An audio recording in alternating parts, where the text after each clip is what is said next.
Today on Macaulay Math, we're talking the law of cosines. Intro.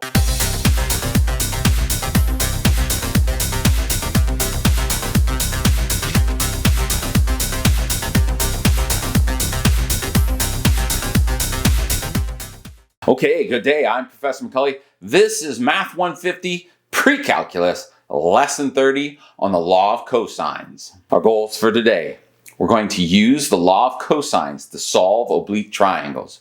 We're going to use the law of cosines to solve problems. And then we're going to use Heron's formula to find the areas of oblique triangles. The last lesson described how to use the law of sines, which is defined as an extended proportion. The law of cosines is another formula for solving parts of oblique triangles that is clearly related to the Pythagorean theorem. Unlike the law of sines, the law of cosine has well-defined uses and no ambiguous case. Let's get started. Okay, let's start with a definition. The law of cosines is c squared equals a squared plus b squared minus 2ab cosine big C. And the law of cosines is very useful for solving oblique triangles when given the information of the form side, angle, side. So in the case of what's given here, this little c is this value right here. The little a corresponds to a squared right there, and the little b corresponds to the b squared there. A and b are still these same two values, and then the large angle c would be this value right here. So if you have two sides that included an angle, law of cosines works very well. If you have just three sides and no angles, law of cosine also works very well. Books sometimes will often show that there are 6 forms of the law of cosine. I think that's a little bit of overkill. I suggest just memorizing this one version and then you adapt it to each situation that you come across. That way you're not memorizing a bunch of additional equations. We also have a second formula for finding the area of an oblique triangle, and this formula is very good if you're giving the lengths of the three sides of the triangle. And the formula's area is equal to the square root of s times s minus a times s minus b times s minus c, where a, b, and c are all the lengths of this oblique triangle, and s is this thing called the half perimeter, which is just the sum of the three sides, that is the perimeter, divided by 2, making it the half perimeter. So let's do a few examples here. First, it says solve the oblique triangle when you are given the measure of angle A is 48 degrees, the length of B is 3 units, the length of C is 14 units. And so again, they're asking us to solve an oblique triangle, which means we have to find the unknown parts. So we need to figure out the measure of angle B, the measure of angle C, and the length of little a. All right. So once we found those three values, we are done with this particular problem. And we are given information in the form of side, angle, side. So clearly this is an example of a good instance where we definitely know we're going to use the law of cosine. And since we're given side, angle, side, it's going to be easiest for us to solve for side little a first. Now, again, I told you that there were necessarily 6 different forms of law of cosine and that you should make it fit the situation that you are currently working on. And this case gives you the angle C and the opposite side little c. In the problem that we're working on now, we have the big angle A and the little side little a. So even though we're using the law of cosines, in this one, it'll be little a squared is equal to b squared plus c squared minus 2bc cosine of big A. So The good news is, in this particular instance, I only have A as my unknown value. I know the remainder of those values. So what I'm going to do here is I am going to take the square root of both sides to get A by itself, and then I am going to plug in the values that I need to find.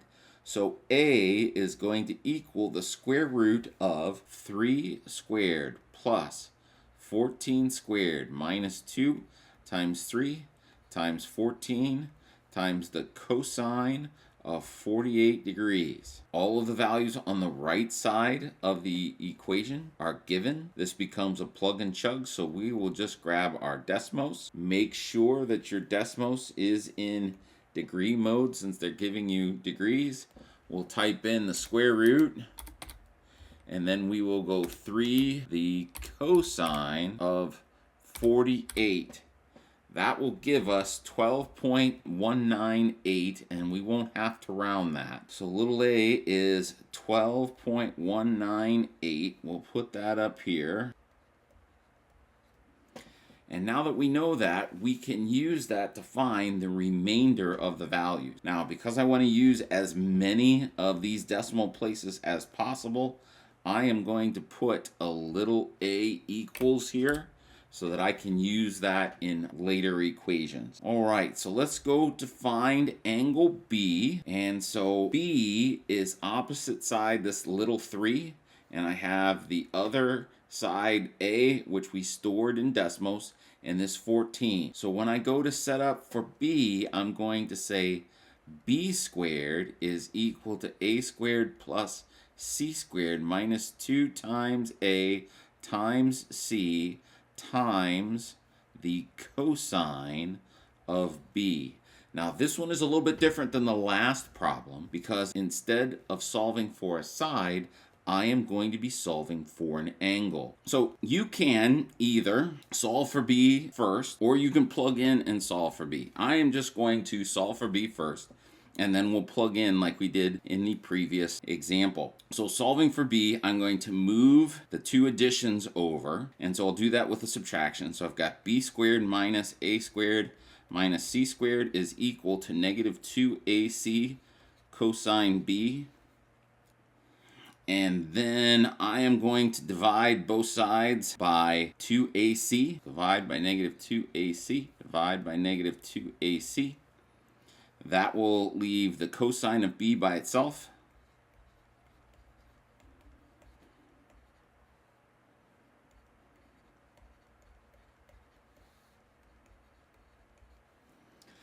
And to get the B by itself, we got to move the cosine, and the only way we can do that is with an arc cosine. So we will have the measure of angle B is equal to the arc cosine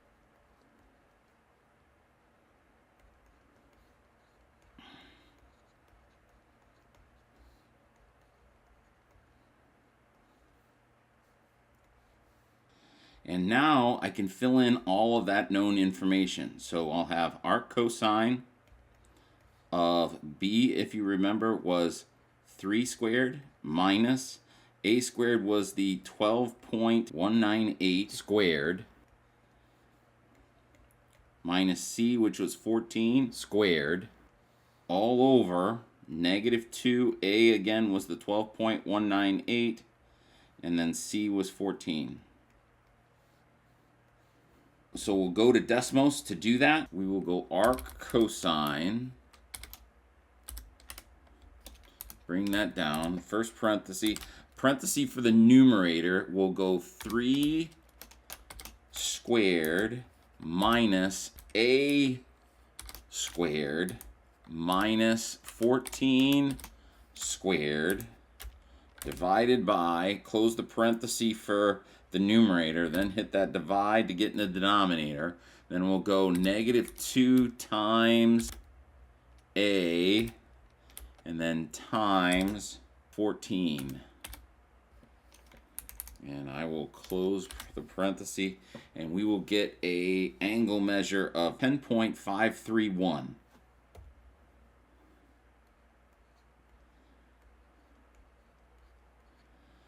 All right.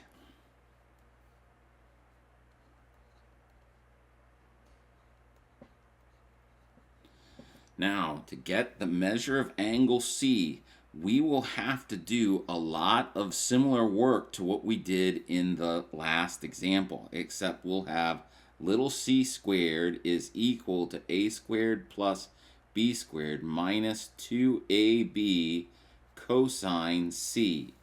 So the only thing that has really changed is the C's and the B's have switched spots. So I can come all the way down here and skip this work, and all I'm going to do is I am going to change the B's and the C's. So I can say that the measure of angle C is equal to the arc cosine of c squared minus a squared minus b squared all over -2 times a times b, and I will have that version for the measure of angle C. So let's plug in. I got the measure of angle C is equal to the arc cosine of, it'll be 14 squared minus the 12.198 squared minus the 3 squared all over -2 times the 12.198, and I suppose I should make this look a little bit better. We'll put a 1 there to make it look like a 12. And then times b, which was 3.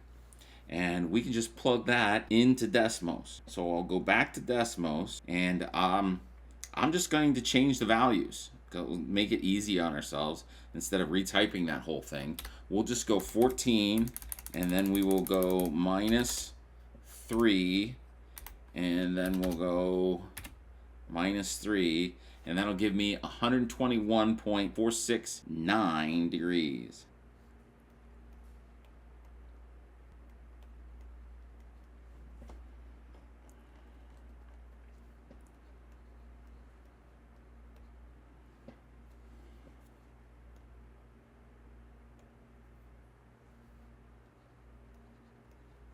Now, we can always check our work if we just add these three values together. And so if I go back to Desmos and I go 121.469 plus 48 plus the 10.531, I do get 180 degrees, so that makes me feel fairly confident that we did that problem correctly.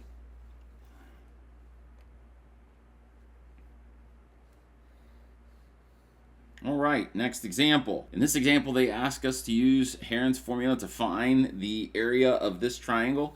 And if you remember, that area is A is equal to the square root of S times S minus A times S minus B times S minus C. So before we can move and plug in, we do have to figure out what S is. It is the half perimeter. So we're just going to add up the three sides and divide that by 2. So 7 and 5 is 12. 12 and 10 is 22. 22 divided by 2 is 11. And so the area is just equal to the square root of 11 times 11 minus 7 times 11 minus 5 times 11 minus 10. And that we can, I'm going to simplify a little bit before I put it into Desmos. It'll give me 11 times 4 times 6 times 1. So we'll go to Desmos here and go square root of 11 times 4 times 6 times 1, and I get 16.248. It is an area, we'll go 16.198 units squared. All right, last example. It says determine the angle between the pole and the arm in the street light shown in the diagram below. So I've got a pole that supports a little light. There's my light showing. And then it has a little support beam that holds that all up. So they want that angle there. If I know these three sides, this is another good example to use the law of cosine. And again, when I write out that equation, c squared equals a squared plus b squared minus 2ab cosine big C, all right, when I do that, the side has to be opposite of the angle. And so that forces this side here to be little c. It doesn't matter what these two sides are, whether we call this one A or this one B, it doesn't matter, it's still going to work. But I will still have those values. Now again, I don't necessarily need to solve for C again because I've already done it in this example right here. I can just take this expression right here that has already been solved for C. I can copy that, bring that back down here and paste it, and then just plug in those values that I know. I can say that the measure of angle C is equal to the arc cosine of 4 squared minus 2.5 squared minus 3 squared, all over negative 2 times 2.5 times 3, and we'll just put that into decimals, and we will say the arc cosine,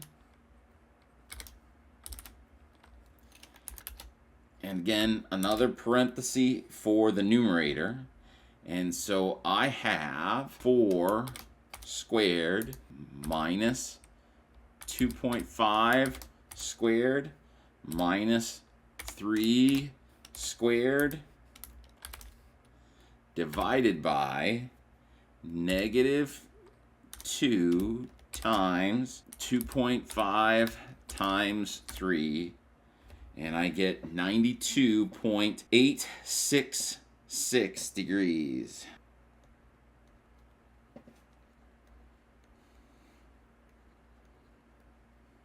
Put a box around that, and we are finished. All right there, folks. That's all I got for today. So, the Star Wars fun fact of the day. The characters of C-3PO and R2-D2 were so popular that ABC ran a Saturday morning cartoon in 1985 called Droids. Unfortunately, it wasn't very good and only ran for one season. But if you look up Droids opening on YouTube, you can see the little jingle that they had for the opening of that show. It's worth a watch. Well, that's all I got for today, folks. You have a great day. Goodbye.